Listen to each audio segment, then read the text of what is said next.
If you're thinking about buying a house in Los Angeles, you might change your mind by the end of this video. After August of 2024, there was a lawsuit that was settled with the National Association of Realtors that said anyone who wants to use a real estate agent has to sign a buyer brokerage agreement moving forward after August. This agreement basically outlines everything that a buyer's agent owes to a buyer and how they get paid. Sometimes that means that the buyer would come out of pocket in order to pay for the services of a real estate agent. However, in my experience, over the last 4 transactions I worked with buyers after August, the seller paid my commission all 4 times. The buyer didn't come out of pocket for those commissions at all. When this first came out, I was a little bit freaked out. I thought that this was going to completely upend the real estate market, but it hasn't. It's just another piece of paper and a little bit more negotiating on my end and with the buyer. Everything is still moving forward. People are still buying houses and the sellers often are paying for the buyer's agent commission. Now, will a seller pay for that every single time? No. But that's when you have the right to say,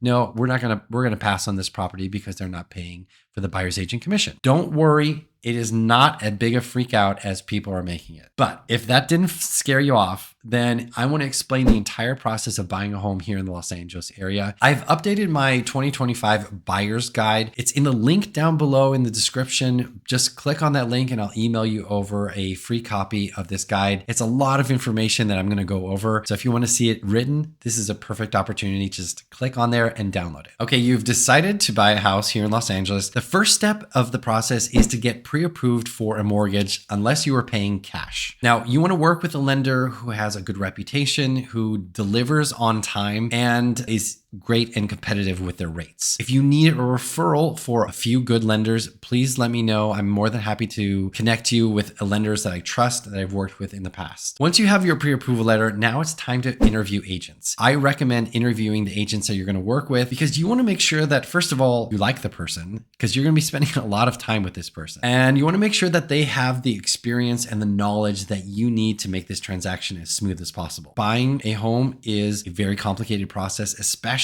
in California. So you want to make sure that the person you're working with is very knowledgeable. I've been in the industry for 22 years and I've sold hundreds of homes. I've seen all types of scenarios and I have a really good network of people that I can refer you to that will make this transaction as smooth as possible. Once you have decided which agent you want to work with, you're going to sign a buyer brokerage agreement and negotiate the percentage paid for the buyer's agent. Again, I'm flexible on my commission because I want to make sure that you get the house that you want. And in my experience, most of the sellers are paying for a buyer's agent commission. That's not going to be in every scenario, but we can address those scenarios as they come up. Once you've chosen your agent, I always like to do a buyer consultation with my buyers I'm working with for the first time. We'll set up a Zoom and we'll go over your goals in depth. What kind of house you want, what kind of area you want. Your must-haves and your wish lists are really good things to bring to this meeting because then you help the agent understand what you need. Also, I like to talk about long-term goals too. Typically, a buyer is going to hold on to this property between 5 and 7 years, and eventually they're going to sell it, and I want to help sell it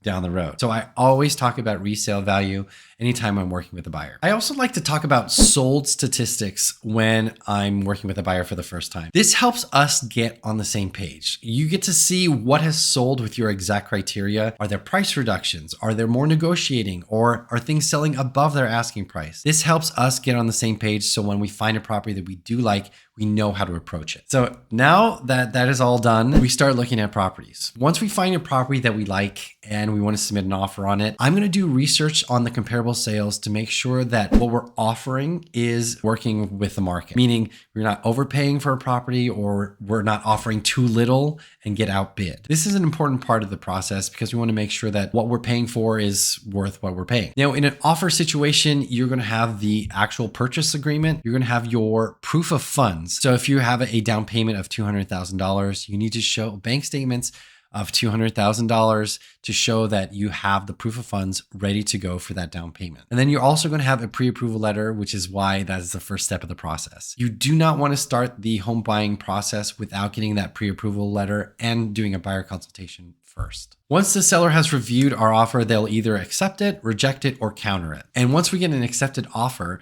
what we're going to do is we're going to open up escrow. That means that you will need to wire in your earnest money deposit. Now, this earnest money deposit is typically 3% of your sales price here in California, and you will wire in those funds directly into an escrow company. The escrow is a neutral third-party company that deals with all the finances, and they coordinate with the title company and make sure that everything is prorated based on the date of ownership. They figure out the taxes. They figure out all the loan information. They are the party that all of the accounting goes through. Now, when you wire in your funds, you want to make sure that you verify the wiring instructions, because wire fraud, it happens all the time. If you wire something into an account, you will never see it again unless it's the right account. So always make sure that you double check your wiring instructions before you wire any kind of money, especially money in this amount. Now that we've opened up escrow, the next step is to do our inspection. Now, there are 5 inspections I generally recommend for every single buyer, depending on the property. First of all is the general home inspection. This will go through the entire property and make sure that there's any issues there.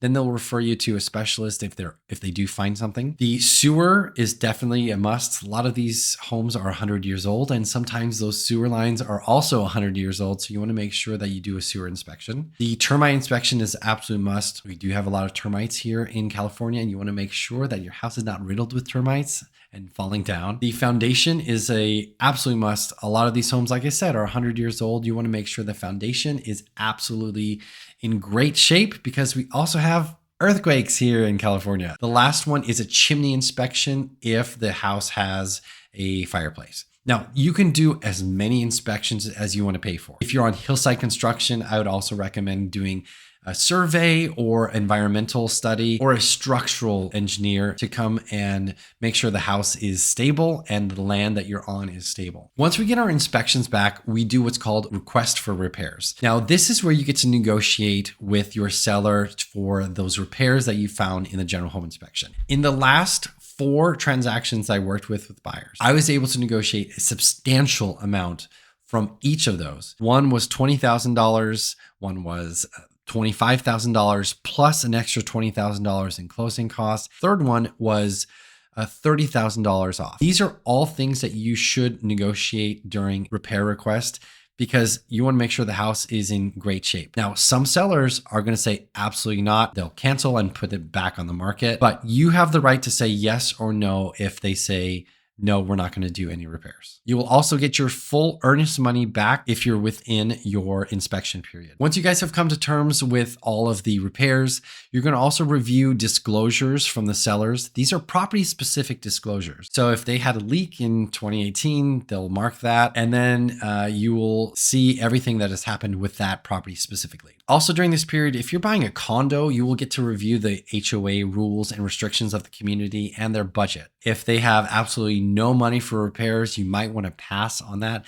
And that happens during the inspection period and the review period for all of those disclosures. So make sure that you read everything. I know it's a lot, but make sure you read it because it is important. While you're getting all the disclosures approved and the repairs approved, the lender is going to be working behind the scenes to order the appraisal and do their underwriting on their file. Now, the appraisal is a really important contingency in this contract. It is the thing that guarantees that you're not overpaying for a property. For example, if a property appraises, let's say it's $1 million is the contract value. Let's say it appraises at $930,000. That means that it's not worth what you're paying for it. So there's 4 options when an appraisal does not appraise. You can cancel and get your earnest money back. Ask the seller to pay the appraised value, so lower the price to the appraised value. The third option is you can pay the difference from $930,000 to $1 million. So you come up an extra $70,000 on top of your down payment in order to make up the difference. Or you can meet in the middle. You can reduce a little bit, the seller can reduce, and the buyer can pay up the difference. The 5th option is to rebuttal the appraisal. In my experience, That doesn't happen very often, that they actually will change the appraisal price, but it does happen once in a while, so it's worth trying. The other major contingency that we have in our contract is the loan contingency. This states that you need to get a loan to buy this property, and if you can't get a loan for some reason, then you can cancel and get your full earnest money back. That's why it's so important to work with a lender that you trust, that knows what he's doing, because you don't want to get into the process and spend money on inspections and get your hopes up just to find out that, oh, they didn't check one document and you're not able to get a loan anymore. That is the most devastating thing that can happen to a buyer, is not getting approved for a loan that they thought they could. And once you have cleared all of your contingencies, then the next step of the process is the closing disclosure. Your lender is going to send out a closing disclosure. This is basically matching what they originally quoted you when you first applied for the loan. If there's any differences, they have to adjust those differences to make sure that they match. Then once you've signed that, you have to legally wait 3 days before you can sign your loan documents. Now, your loan documents have everything in them that relate to the mortgage on the property. So late fees, how the foreclosure process works, and the amortization schedule over the last 30 years. It's a little scary to see how much interest you pay over the life of a loan. So if you can pay down that loan any faster, you're going to save a lot of money on interest. But that's a whole nother video. We'll talk about that another time. After you've signed your loan documents, you're going to do a walkthrough on the property to make sure that it is in the same condition that we first saw it, or that they have done the repairs that they said that they were going to do. Once you've signed off on that, you're going to wire in the rest of your down payment. Again, before you wire anything, you want to make sure that it's the correct wiring instructions. You don't want to wire it to another place. And once the escrow officer has received your funds, the lender's funds, so the loan, they're going to release the deed to get recorded at the county. Now, that usually takes about 48 hours before it's recorded at the county. And once it's recorded, then you are the new official owner of the house. That is a ton of information that I just threw at you. So again, I have a free buyer's guide that is down below. Just click on that link. I'll email you over the free buyer's guide. It'll outline everything I just explained in a little bit more detail. So if you need any help, download that guide, or you can call me at 213-268-6832. My name is Felipe Crook, investing in your dreams.